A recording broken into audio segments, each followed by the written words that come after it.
Umeliona tabasamu kwanza? Wewe hujaliona tabasamu? Tabasamu liko na maumivu. Ngoja nikwambie kitu kimoja. Kwanza mchezo umemalizika salama. Hakuna mwenye injury kwa namna ambavyo nimeona. Tumecheza vizuri.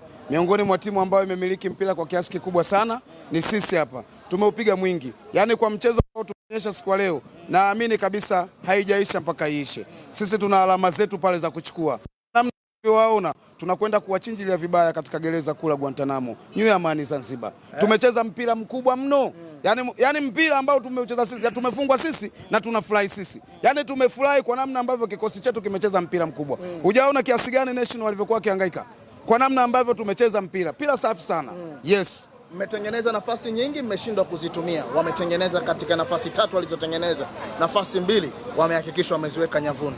Nini kinawaangusha safu nzima ya ushambuliaji ya Young Africans? Kwanza sisi tumekuwa bora katika kutengeneza nafasi kuliko National Ahali. Na pengine tulideserve sana kushinda mchezo wa leo. Kwa sababu wengi mmeona ni kiasi gani tumekuwa na viungo wazuri ambao wameweza kuwaziwia kwa muda mrefu na kumiliki mpira na kushambulia vizuri sana.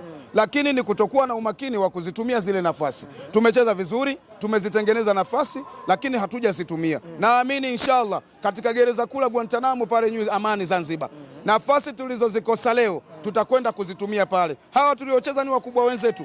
National Ahali na sisi tulikuwa na alama 4. Kila mtu alama 4. Lakini tumekosa kwa sababu yuko nyumbani. Amedeserve kushinda kwa namna ambavyo ametuona sisi ni wazuri kiasi gani. Lakini akawa anatumia zile nafasi, tunasema penetration pass, la kigusa moja amefika. Kwa hiyo kwetu sisi tunaamini tutakuja kupata matokeo katika ardhi ya nyumbani. Acha atambe nyumbani kwake. Kwa mtazamo tofauti kwa Mudathir Yahya kwa kile ambacho alikifanya uwanjani. Alichokifanya kitu kimoja nataka nikwambie, ni kitu ambacho wao hawajui. Yule ni mchezaji, umeelewa? Wa Dar es Salaam Young Africans amepata nafasi, ameshindwa kuitumia vizuri. Ni kiungo mzuri, sio, umeelewa? Umesikia majirani zenu wanasema Uzalendo umewashinda. Sasa ungewauliza Uzalendo umewashinda kwa sababu gani?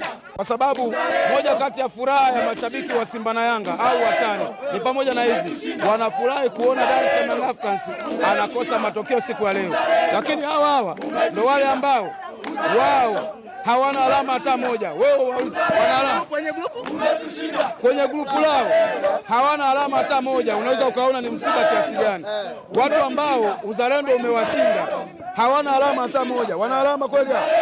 Wao wanaamini kikosi walichokuwa nacho kesho wanakwenda kufanya bora zaidi ya vile ambavyo wamefanya katika michezo iliyopita. Miongoni mwa timu ambayo tunaamini kwenye michuano ya klabu bingwa wataendelea kugawa utamu kwa sababu ya udhaifu waliokuwa nao ni pamoja na hawa Wazalendo wanaosema Uzalendo umewashinda, kwa sababu ndio timu pekee ambayo imeonekana ni mbovu kwenye michuano ya klabu bingwa.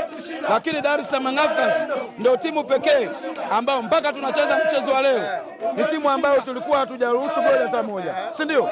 Tuna alama 4 lakini tulikuwa hatujaruhusu goli hata moja. Tumeruhusu magoli 2 leo. Leo ndo kwa mara ya kwanza tangu goli 1 kwenye michuano. Nakwambiaje? Leo kwa mara ya kwanza tangu michuano ya klabu bingwa imeanza. Leo kwa mara ya kwanza ndo Dar es Salaam Young Africans anaruhusu magoli 2. Unaweza ukaona ubora wetu sisi. Sisi tulikuwa bora kuliko hata National Ahali.